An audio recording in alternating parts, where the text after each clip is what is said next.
Hola amigos de Código Espagueti, ¿cómo están? Aquí seguimos en el Festival Internacional de Cine de Morelia en su edición número 17.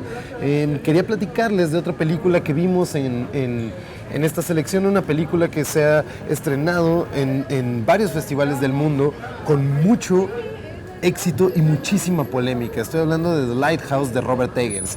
Es la segunda película, el segundo largometraje de Robert Eggers, uno de estos nuevos directores muy interesantes de lo que le llaman, a mí me choca el nombre, pero de lo que le llaman el terror elevado. El asunto de todo este género o de estos nuevos directores es que están reformulando las formas de hacer terror en Estados Unidos a través de como miedos historiográficos muy interesantes, o son planteamientos sociológicos como el de Fede Álvarez en Don't Breathe o el de Jordan Peele en Get Out, o son estos planteamientos históricos muy interesantes de Robert Eggers que vimos en The Witch.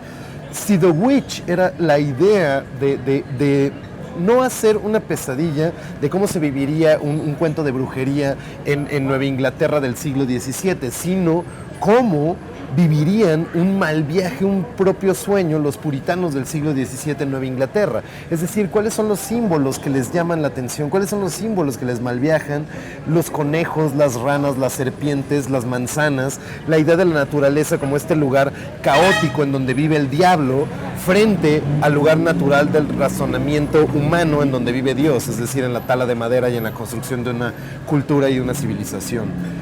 Todos estos miedos históricos que eran The Witch, ahora los transmite Robert Eggers a esta nueva película protagonizada por Willem Dafoe y Robert Pattinson, que habla de otro momento histórico muy particular. Y aquí lo que se trata es de el miedo norteamericano del siglo XIX en la simbología de los marinos y en la idiosincrasia y en la cosmogonía de los marinos.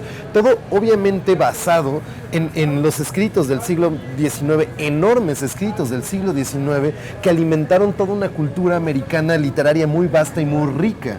En los escritos de Sarah Orne Jewett, hablando de los marinos de Maine, en sus historias cortas sobre todo, y en Herman Melville, por supuesto. Más allá de la evidencia de Billy Budd o más allá de la evidencia de Moby Dick, la obsesión de Herman Melville y de Sarah Orne Jewett era sobre la autenticidad, sobre pintar como un color local rico, intenso, que mostrara la realidad de una vivencia, la realidad de los anzuelos, la realidad de los barcos carcomidos por pesebres, la realidad de una vida apestosa, barbuda y llena de olor a tabaco y sudor. Entonces, lo que quiere hacer Eggers en esta película es contar una historia pesadillesca a través de los miedos de esta representación cultural de los marinos del siglo XIX. ¿De qué trata la película o de qué va a grandes rasgos? Robert Pattinson es un marino joven, Willem Dafoe es un marino viejo. El marino viejo está encargado de cuidar los lentes, es un wiki, lo que le llamaban el wiki, el lighthouse keeper, es el tipo que se dedica a cuidar los lentes y la luz de los faros. Es un trabajo terrible y absolutamente solitario, pero también muy necesario. Es él el que indica a los barcos qué camino seguir y cómo no embarrarse enfrente de una roca. Es muy interesante